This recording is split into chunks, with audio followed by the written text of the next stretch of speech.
In the silent cemetery, I knelt before my daughter's gravestone, sobbing as if life had been ripped from me. What I never imagined was that my daughter was alive and about to reveal a truth that would change everything forever. The cemetery was hushed, gripped by a chill that seemed to cut through the skin. I walked alone with dragging steps, my face downcast as if life had departed along with my daughter. It had been 2 months since I buried Isabella after the tragedy no one could foresee. The 12-year-old girl had gone to spend the weekend at her stepmother Stella's cabin in the remote woods of upstate New York, a woman who had always treated her with apparent kindness. But while Stella was away handling business in the city, a devastating fire consumed the house.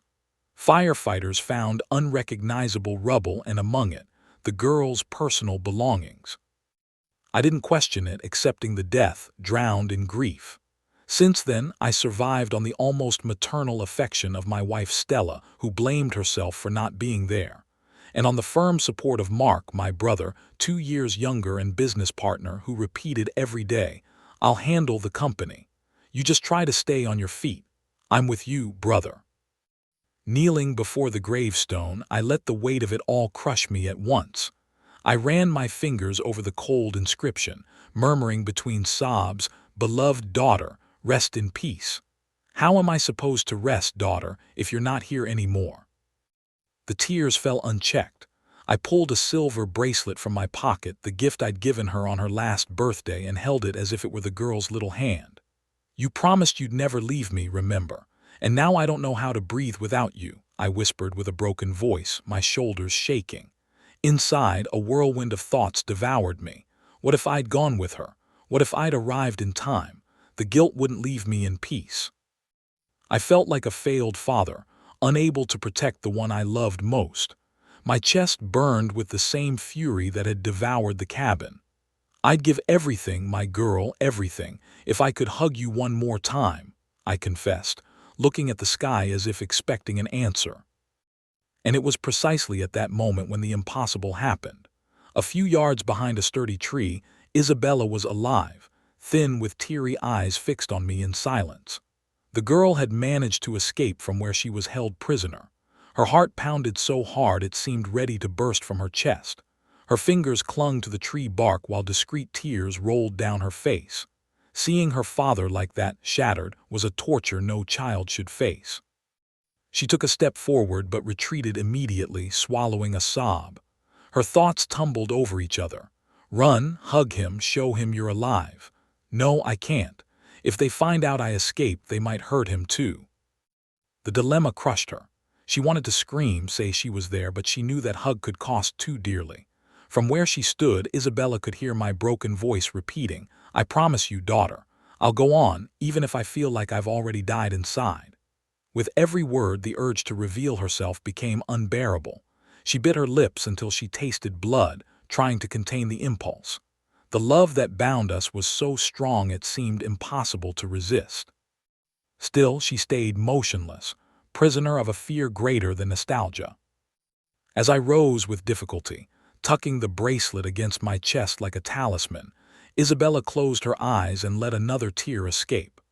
The world was too cruel to allow father and daughter to reunite in that instant, and she, hidden in the tree's shadow, understood she had to wait. The hug would have to be postponed even if it tore her apart inside. Back in her prison, Isabella kept her steps small and her body hunched like someone fearing even the walls could betray her. Hours earlier, she'd gathered the courage to escape for a few minutes just to see me and feel the world still existed beyond that nightmare. But now she returned, hurried, gripped by panic that they discover her absence. She couldn't take risks. Until that moment, she'd never heard clear voices, never seen faces, only shadows that kept her locked away as if her life had shrunk to silence and fear.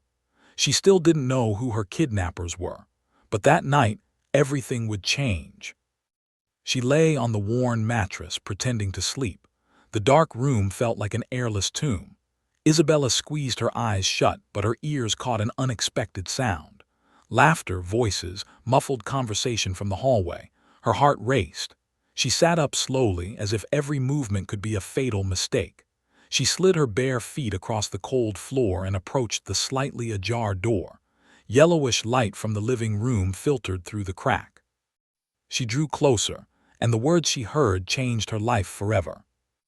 "It's been 2 months already, Mark," Stella said with a venomous calm. "No one suspected a thing. Everyone believed the fire." Mark laughed low, leaning back on the sofa. "And that idiot of your husband, how's he suffering? Crying like a wretch, believing his daughter died. If he knew the truth—" Stella let out a cackle, raising her wine glass. "Well, let him cry. Meanwhile, the inheritance is starting to have a secure destination. I've already begun the process myself. The poison is taking effect little by little. John has no idea that every sip of tea I prepare brings him closer to death." Isabella felt her body freeze. Poison. She nearly lost her strength. Tears welled in her eyes uncontrollably. That sweet voice that had so often lulled her to sleep was now real venom, and across from her Uncle Mark sat satisfied. "What irony, huh? He trusts you more than anyone, and you're the one killing him." "Brilliant, Stella, brilliant." The two laughed together, mocking like predators before a helpless prey. "He deserves it," Stella added, her eyes gleaming with pleasure. "For years he boasted about being the great John Harrison. Now he's on his knees and doesn't even realize it. Soon they'll say it was a natural death, an unhappy coincidence, and we'll be the rightful heirs." Mark raised his glass in a toast. "To our victory and the fall of that poor fool." The toast was sealed with a passionate kiss that made Isabella clamp her hands over her mouth to avoid screaming. Her heart pounded wildly as if about to explode. Her head spun. They're my kidnappers. The stepmother and the uncle were behind it from the start. The revelation crushed her. It was as if the ground had vanished beneath her feet. The girl, who until then only feared shadows, now saw the faces of the monsters, people she knew, whom she trusted. The weight of the horror made her step back a few paces, nearly tripping on the creaking wood. The fear of being discovered was so great that her whole body shook uncontrollably. Isabella leaned against the room's wall, her eyes wide, sobs trapped in her throat. The desperation was suffocating. Her father wasn't just mourning a daughter who was alive.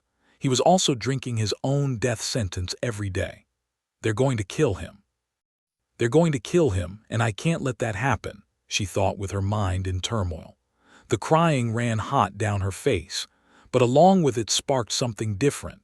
A raw, desperate strength from someone who understood she carried a truth too big to silence.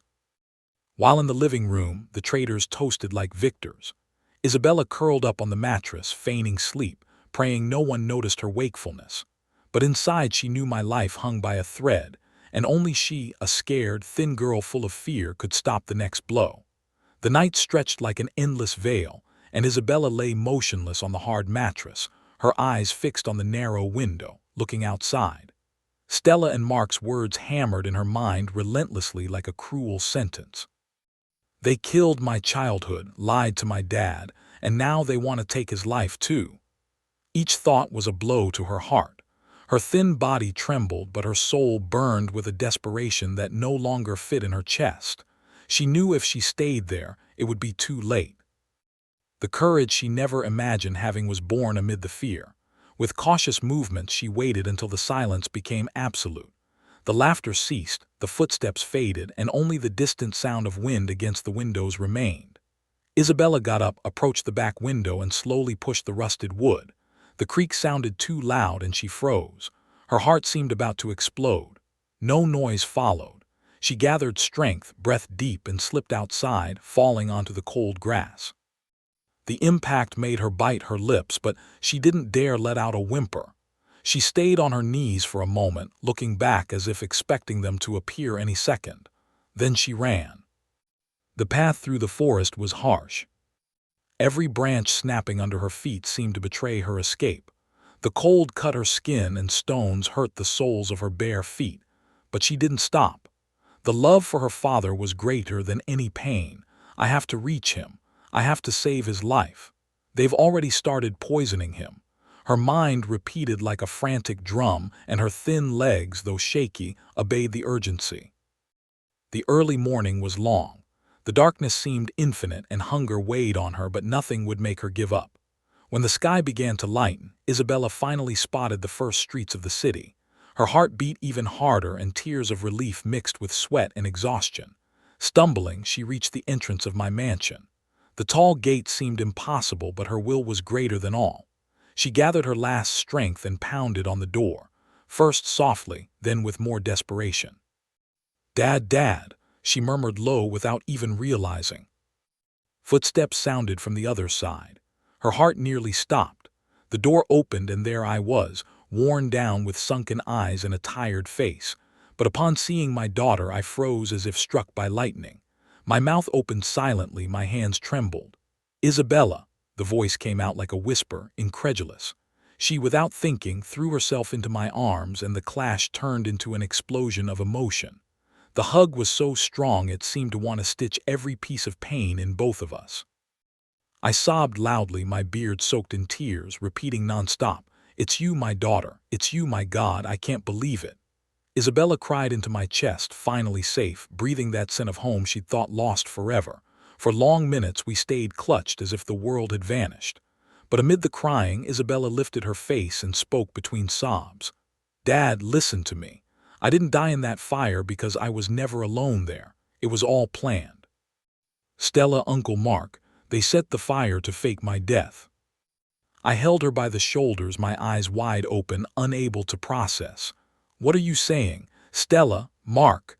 No, that can't be true." My voice was a mix of disbelief and pain. Isabella, firm despite the tears, continued. "I heard them, Dad. They laughed at you.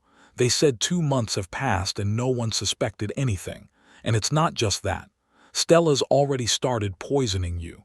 Every tea, every meal she prepares is poisoned. They want it to look like a natural death so they can take all your money. You're next, Dad." The words came out fast, desperate, as if my life depended on every second.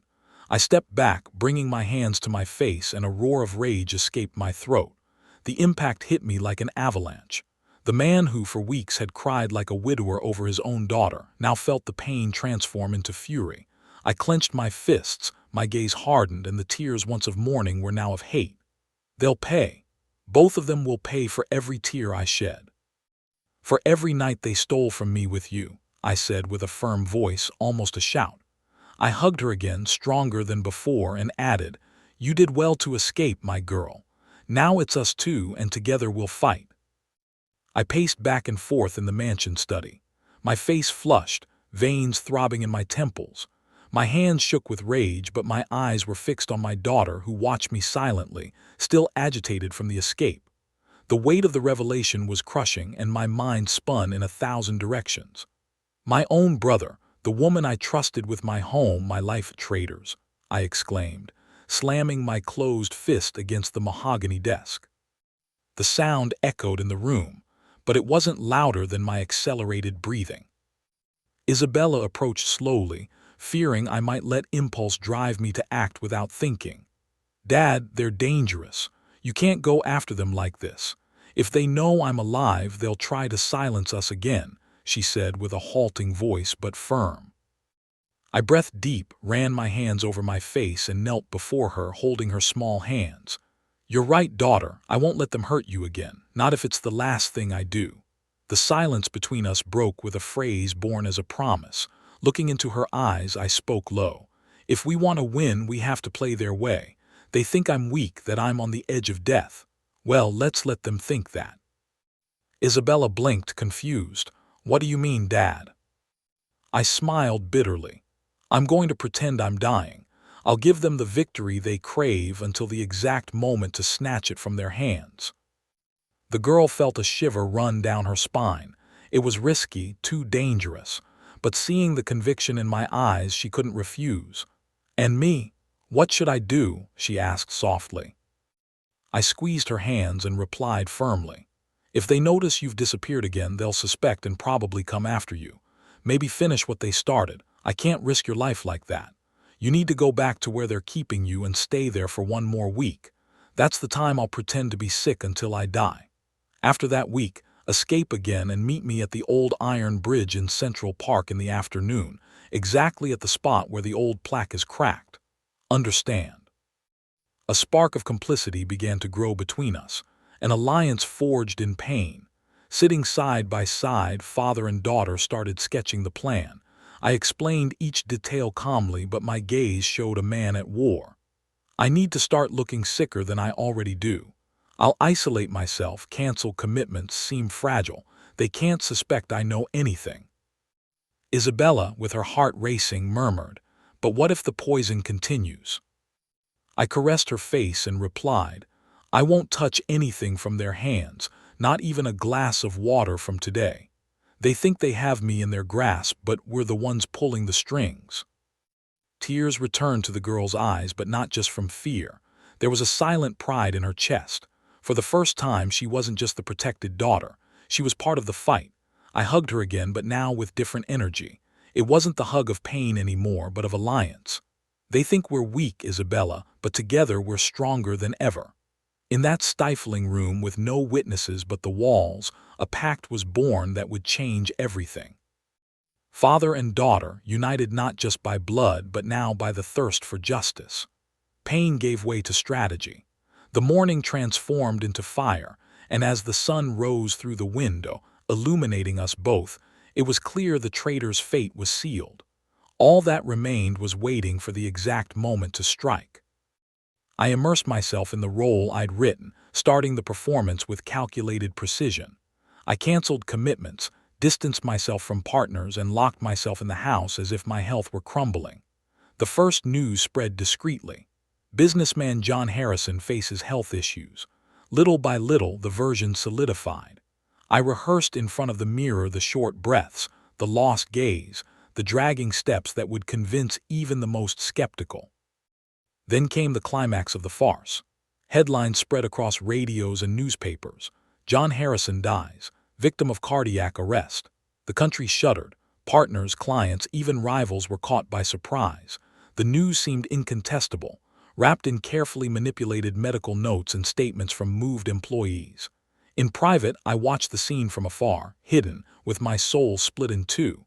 The half that suffered seeing my image buried and the half that fueled the fire of vengeance. The funeral was worthy of a theatrical tragedy. The church was full. Cameras vied for angles, flashes captured every detail. Stella shone in her act, black veil, tears streaming, sobs that drew sighs from those present. "I lost the love of my life," she murmured, perfectly embodying the widow's pain. Mark, for his part, took the pulpit with a halting but firm voice. "I lost my brother, my partner, my best friend. His absence will be an impossible void to fill." The audience rose in respectful applause, and some even cried with them. It all seemed too real. Hidden in a nearby car, I watched from afar with a churning stomach. I saw Mark take Stella's hand with a nearly complicit gesture, and that confirmed my farce was complete, but also revealed the arrogance blinding them.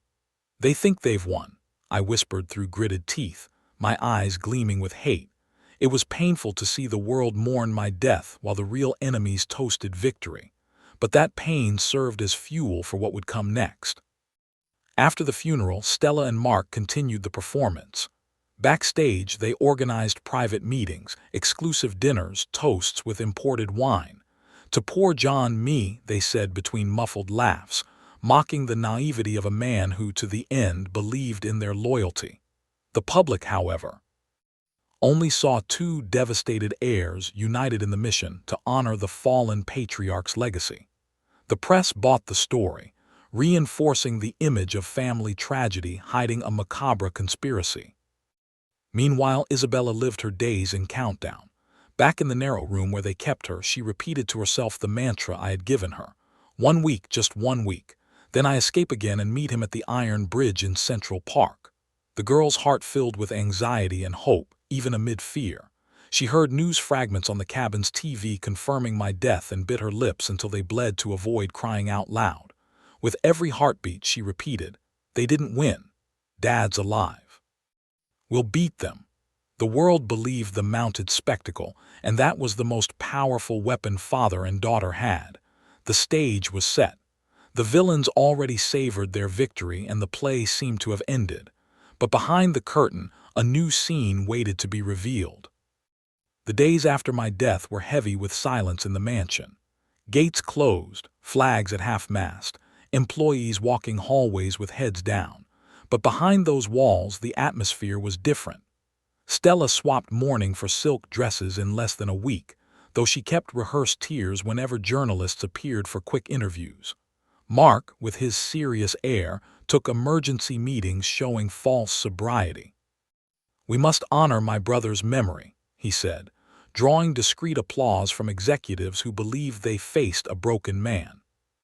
In private encounters, however, the mask fell. Stella toasted with expensive wine, smiling with eyes gleaming in triumph. "We did it, Mark. The whole stage is ours and no one even dares question." He raised his glass with a contained laugh.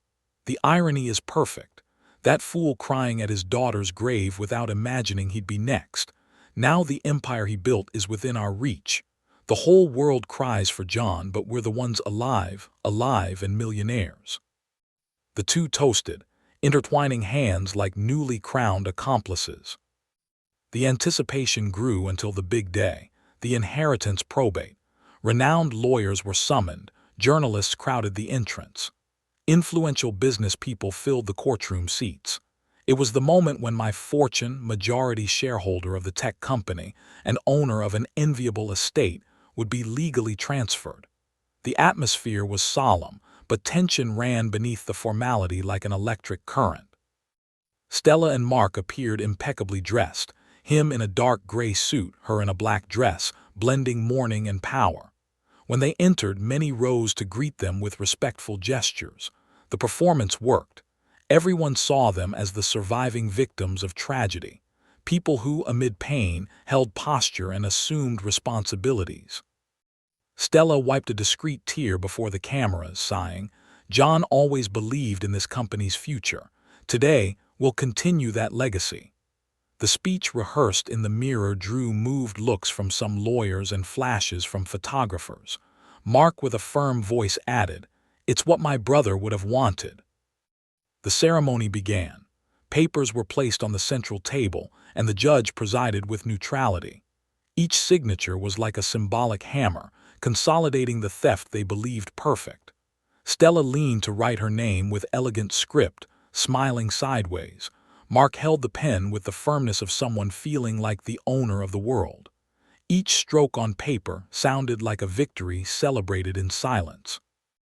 The audience watched in respectful quiet, some commenting among themselves on the widow and surviving brother's resilience. "They're strong," murmured one executive present. "They lost so much and still stand firm. If only they knew the truth. If they could see beyond the curtains, they'd see every tear was rehearsal and every gesture a farce." But to all eyes, this was the coronation moment. The Harrison empire now had new owners.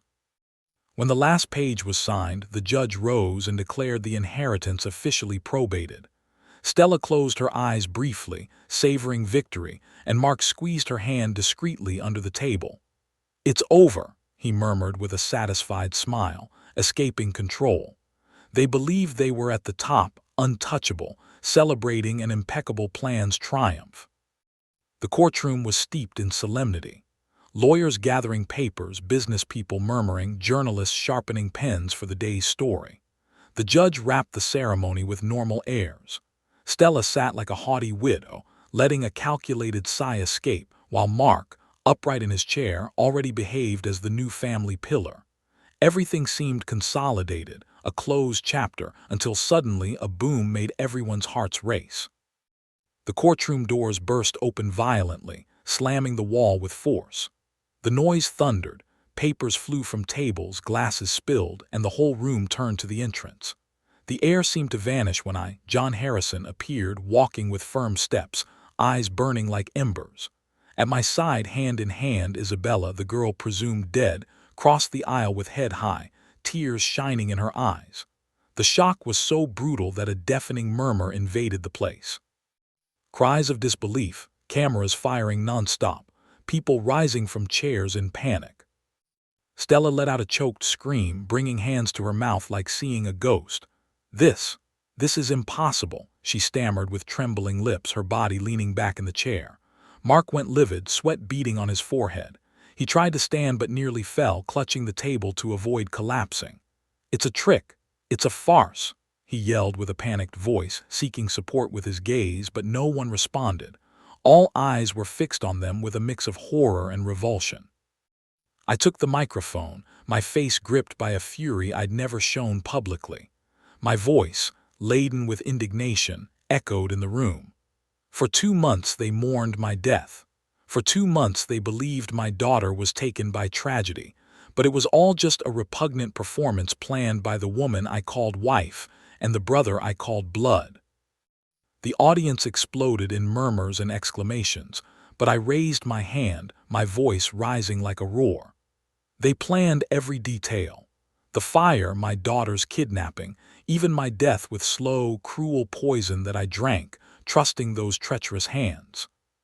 Stella stood abruptly, her veil falling from her face. "Lie, that's a lie. I loved you, John, I took care of you." Her voice was shrill, desperate, but her eyes betrayed fear.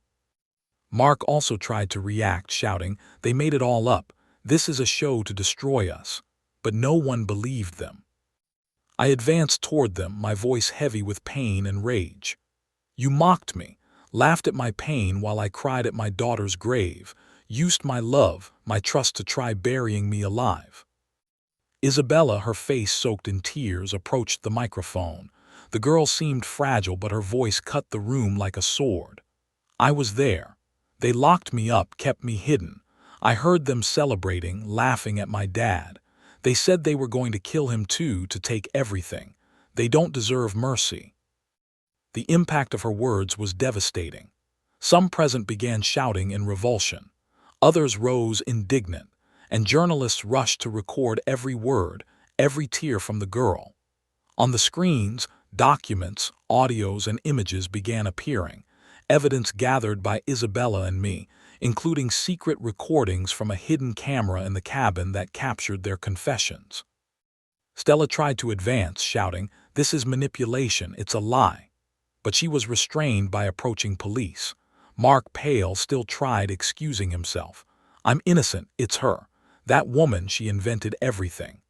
But the audience saw no innocence, only exposed monsters. The room that minutes earlier applauded them now booed, pointed fingers, and some chanted for immediate prison. I, gripped by betrayal's pain, faced them like staring into an abyss. Tears streamed, but my voice came firm, laden with fire. "You stole my nights of sleep, robbed my peace. You nearly destroyed my daughter. Today, before everyone, you'll be remembered for what you really are. Murderers, thieves, traitors." Stella screamed, trying to escape the cuffs. Mark trembled, murmuring senseless apologies, but it was too late. The whole room witnessed one of the greatest farces ever seen and now assisted the two's public fall. Cameras broadcast live. The crowd outside began shouting, indignant, and the name John Harrison returned to life stronger than ever. In the chaos center, hand in hand with Isabella, I stood firm, gaze hard, fixed on my enemies. The return no one expected had become the definitive destruction of the lie. The room was still boiling when police led Stella and Mark away in cuffs under boos. Journalists shoved microphones. Cameras captured every tear, every scream, every detail of the two's fall. The public, shocked, couldn't process such a revelation. But for Isabella and me, that scene no longer mattered. The external chaos was just a distant echo against the internal whirlwind we lived. Leaving the courthouse, father and daughter entered the waiting car, and for the first time since reuniting, we could breathe away from the world's eyes. Isabella, exhausted, rested her head on my shoulder and fell asleep, eyes still damp. I wrapped my arm around her, feeling the weight of responsibility, and at the same time the gift of having her alive. Back at the mansion, silence welcomed us like an old friend. It was no longer the mournful silence of invented death, but of a home waiting to be restored to its rightful state. I opened my daughter's room door, and time seemed to stop. The space was intact, as if the months of absence had been just a nightmare. The dolls were still lined on the shelf, books rested on the desk, and the blanket folded on the bed seemed to beg Isabella to lie there again. I observed each detail with teary eyes, running fingers over the furniture like touching a living memory. Isabella entered the room slowly, almost disbelieving. Her feet glided over the soft carpet, and she touched each object as if needing to confirm they were real. She took one doll in her arms and hugged it tight, letting tears fall.